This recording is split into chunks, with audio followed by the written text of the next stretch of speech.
politics लोगोफोर राजनीतिनि फंनैसो नोंथांमोना बुंगोन राजखान्थि स' बेवहाय आं सानैसो गेदेमानि मुं लादों अनजालि दैमारि कास्टम प्रमद दुर्गादास बर' हाग्रामा महिलारि स' बिथांमोना मा पार्टिनि बेखौ बुंनांगौ गोनांथि गैया स' अनजालि दैमारि बिथांमोना मा मोनसे गोदान पार्टि बानायबाय APB आरो बेखौ गोबां जोंनि सानसुमैफोरा मा बर' जातिखौ दुर्बल खालामनो थाखाय बानायनाय बादिसो जादों बेबायदि बुंदों बबेखानि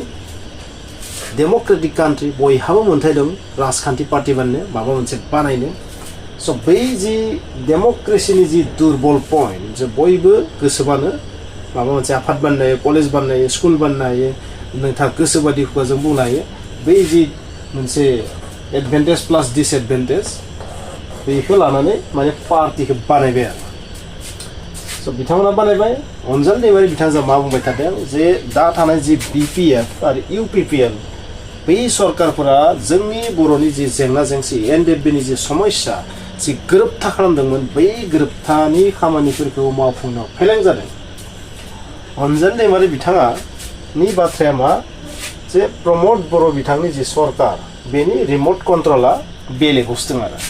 सोरनि बाखाव दं सोरबा सुइचखौ थुना होबासो माने बियो मावनो हायो आरो स' मोनफ्रोमबो जि जोंनि जि BTCनि जि सरकार बे BTCनि सरकारनि खामानिफोरा सोरनिबा रिमट कन्ट्रलजों थुना हरनायनि थाखायसो जायो आरो माने माखासे माने पावार फांसनफोरा खमिलांगासिनो थादों साख्रि होनायनि गोहोआ खमिलांदों स' गोबां बिथिङाव माने खमिलांगासिनो थादों आरो बबेखानि बेनि जि दायनिगिरिया जों पाब्लिकसो दे जों पाब्लिकसो जे मेजरिटि लानानै मेन्डेट लानानै जुदि देरहानायमोनबा जानांगौ दिनै जों बे दृश्यखौ नुनो गोनांथि जानाय नङामोन आरो ओरैबाबो जागौमोन जुदि हाग्रामा महिलारि आरो प्रमद बर' बिथां सानैबो अरजाबनानै जुदि सरकारखौ दानायमोनबा दिनै बे दृश्यखौ नुनाय नङामोन बेबादि बाथ्राखौ बुंनो गोनांथि जानाय नङामोन रावबो दैदेनगिरिफोरा आरो बेनि गोरोन्थिया खिन्थु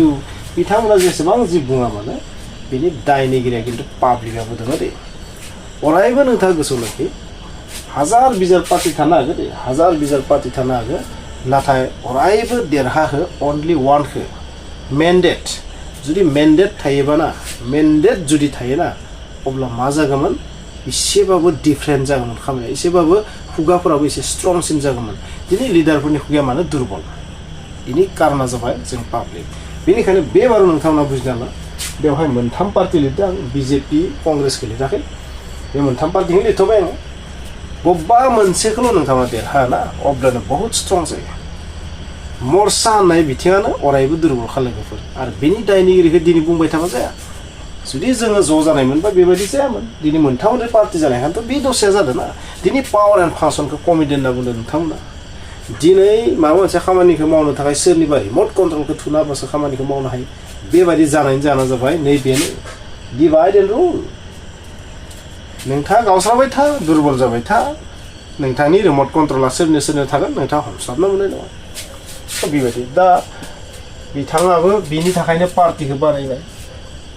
कास्टमा बुंबाय थादोंमा जे बेयाव BPF पार्टिया देरहाथारगोन प्रमद बर'आ जेबो खामानि मावाखै UPPL सरकारा जेबो खामानि मावाखै बेबायदि बुंबाय थादों नाथाय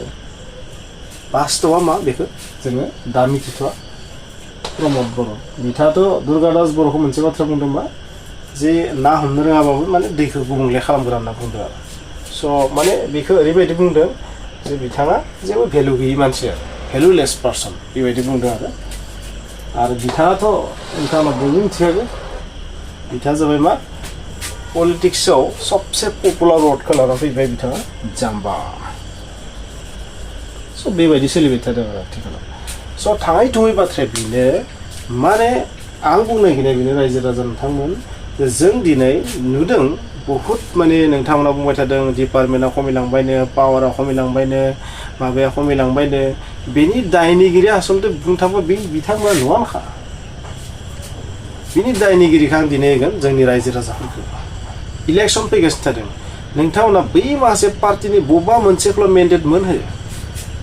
40नि मादाव 21खौबाबो मोनोथार नोंथांमोना बबेबा मोनसे पार्टिखौ आं माने मोनसे स्पेसियेल बेनो हो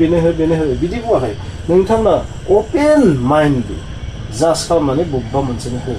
जाय खामानि मावनो हागोन आं सासे माने इउटिउबारा बेखौ खिन्थानो हाया जे आमुगनो हो आमुगनो बेबायदि बुंनो हाया नाथाय आंनि इंगितखौ नोंथांमोना बुजि जे इंगिता जाबाय मा जि पार्टियानो जाया माने एपिबियानो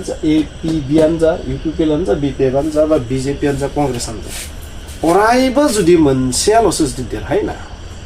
जाय नोंथांनि फेभाराव अरायबो मोनसेयाल' जुदि देरहायोना अरायबो जोंनि हारिया स्ट्रं जागोन दिनै पलिटिकेला बेबायदि गुरै जानाया लोरबां जानाया डिपार्टमेन्ट मोननाय मोनि साख्रि होनो हानाय हायि स्कुलनि खामानि मावनो हायि जोंनि गोरोबथाया मोजाङै मावफुंजायो गासैनिबो आन्दोआव गोसोबानो सानगोन दा जुदि एपिबिखौ बानायनायखौ नुनानै साननो हागौ जोंबो माथो मोनसे पार्टि बानायनानै दुर्बल खालामनो हागोन सोरबा दिनै कच राजबंसियाबो साननो हागोन जोंबो मोनसे पलिटिकेल पार्टि बानायनांगोन जेन जों मा खालामनो हायो गासैबो बिटिसिआव मा जों एसामिस स्पिकिं पिपलफोरखौ मा जोंनि फेभर लाना फैनो हागोन अब्ला थरल' बर' थाहैगोन आरो बर'फोरनि भटआथ' थुख्रा मोनथाम जाखाबायना बेबायदि जायोबा मा जागोन बेफोर स' हिन्सखौ होनाय जादों आरो बै हिन्सा लासै लासै थांनानै मा मोगथां महर लानो बारा गोबाव नङा लोगोफोर जाबायदि नोंथांमोना नुदों ना माने सोरनि बाथ्रा बुंदों आं बेखौ बुंला हिरा सरेननि बाथ्रा हिरा सरेना माबायदि मोनसे बानायनानै इलेक्सन गेलेनानै माबायदि अबस्था खालामदोंमोन थांनाय 10 बोसोराव स' बेखौ नोंथांमोना नुखाबाय स' बिनिखायनो आंनि इंगिता जाबाय बेनो बेबायदि बानायदों गाबोन सोरबा बानायगोन नेक्स्ट सोरबा बानायगोन बेबायदि बानायनानै जोंखौ दुर्बल खालामनो बारा गिदिर बाथ्रा नङा लोगोफोर नोंथांमोना बुजिनाया मोजां बिनिखायनो बै माखासे पार्टिखौ नाङानाय बाथ्राया बेनो बेथ' इंराजनिसो पलिसि जादों आंनि नोजोराव इंराजनि पलिसि गोबां गेदेर लेक्सार होगोन नाथाय रियेलिटिया बेनो जोङो जि प्रेक्टिकेल फिल्डआव जों जि नुदों बेखौसो बुंदों लोगोफोर प्रेक्टिकेला मा बुङो प्रेक्टिकेला बुङोबा जेसेबांनो नोङो गावस्रागोन एसेबांनो नों दुर्बल जागोन आरो जेसेबांनो नों जि लैखोन दिन्थिदो बे लैखोनखौ जुदि गुबुन मानसिफोरा जुदि खनसे जुदि आखाइ मुथायाव हमोबा मा जागोन जुदि बिटिसिआवनो मोनसे ओरैबायदि रिजनेल पार्टि ओंखारबोबाय जायफोरा बर'नि नङा मा जागोन नोंथांमोना सानना नाय बिजेपिखौथ' बाद दोनबाय बिजेपि कंग्रेसनि बाथ्राखौ दोनबाय रिजनेल पार्टिया ओरैबायदि ओंखारबोबाय जाय जोंनि बर'नि एगेन्स्टआव बर'खौ दुर्बल खालामनो थाखाय जुदि ओंखारोबा मा जागोन साननो सोलों लोगोफोर बेनिखायनो खौसे जुदि जानो हायाबा बै पार्टिफोरा जुदि ज' जानो हायाबा थिग दं जों पाब्लिकआनो बेनि एक्सनखौ लानांसिगोन बबेबा मोनसेनोल'सो जोङो भट होनांगोन आरो ओरैबायदिनो भट होनांगोन जाय जोंनि हारिनि खामानि मावनो हायो नोंथांमोना सोंनो हागौ नोंथांनि मथेबा सोरनो नांगौ आंनि मथै मा बुंगोन आङो जायनो गोसो बेखौनो होनांगौ नाथाय ओरैबायदि मोनसे पाब्लिक सेन्टिमेन्ट क्रिएट खालामनांगौ सम दंबावो जाज खालाम नोंथांमोना सोरनो होयोबा मा जागोन नोंथांमोनाथ' फरायनाय सुबुं गासैबो गोरों गोरा सुबुं जाज खालामनानै नोंथांमोनाव सानबानो जाबाय जे आमुक पार्टिनो जों होनांगोन अब्ला जोंहा लाब जागोन बेखौ बाङाय जुदि बिजिरो 1 मा 2 मा जुदि नोंथाङा बिजिरो थारैनो नोंथाङा लाब जागोन नोंथाङा जुदि गुबुननि हावावनो जुदि बिरफायोबा अब्ला नोंथाङा माब्लाबो नोंथाङा लुबैनाय बायदि केन्डिडेटखौ सायख'नो हानाय नङा मानो आं बेबायदि बुंदों खोनासं जेब्ला बिपिएफआ सरकार दादोंमोन बिपिएफआ सरकार दानाय समाव फार्स्टआव थिग थागानो दंमोन नाथाय उनाव मा जाबाय कमप्लेनानो कमप्लेन ओरै बिपिएफनि मानसिफ्रा ओरै बिपिएफआ ओरैबायदि माने ठिकादार उजिजोब्बाय सबबो ठिका मावजोब्बाय स्करपिअ लाबाय बलेर लाबाय ताला 3 ताला लुबाय सब बेबायदि गोबां बाथ्राया ओंखारदोंमोन लासै मानसिफोरा नायनो बालांदोंमोन इउपिपिएलआ देरहाबाय दा इउपिपिएलखौ गोबां मानसियानो गोबां नेगेटिभ पइन्ट नुबोदों माखासेयाथ' नेगेटिभखौ नुवाखै नुहोजादोंसो आरो मेकिं बानायनानै नेगेटिभ नुजादों स' आग्रामानि समाव बेनो जादोंमोन हत्या हिंसा बायदिसिना जादोंमोन दा मा जादों दा मा पावारा थांजोब्बाय पावार फांसनानो गैला माने दुर्बल सरकार रिमट कन्ट्रलजों सालायजायो सब बेबायदि ओंखारगोन बिनि उनाव हमना ला एपिबिआ हमना ला सरकार बनबा मा जागोन बेयाव मा जागोन गोरों गोरा मानसियानो गैया बेवहाय सासेबो माने मेचिउर्ड मानसियानो गैया बेवहाय बे माबायदि सरकार सालायगोन माबायदि जातिखौ सालायगोन बेवहायथ' सासेबो माने मेचिउर्ड बा मोजां माने बेबायदि पलिटिक्सजों रिलेटेड सिनायजानाय बेबायदि सुबुं गैया बा अभिज्ञता गैया आरो बांसिन मानसिफोरानो सासे ना कररपति दं ना आरबपति दं ना माने आरबपतिखौ बाद दोन बेवहाय माने साबेसे मानसिफोरा बेसेबां माने बेबायदि पलिटिक्सनि लैथोआव गोजोमनानै फैनाय बा साबेसे मानसिफोरा बेसेबां रांखावरि बिथिङानो जा गुबुन बिथिङानो जा बेसेबां स्ट्रं बेखौ नायोबाथ' जाय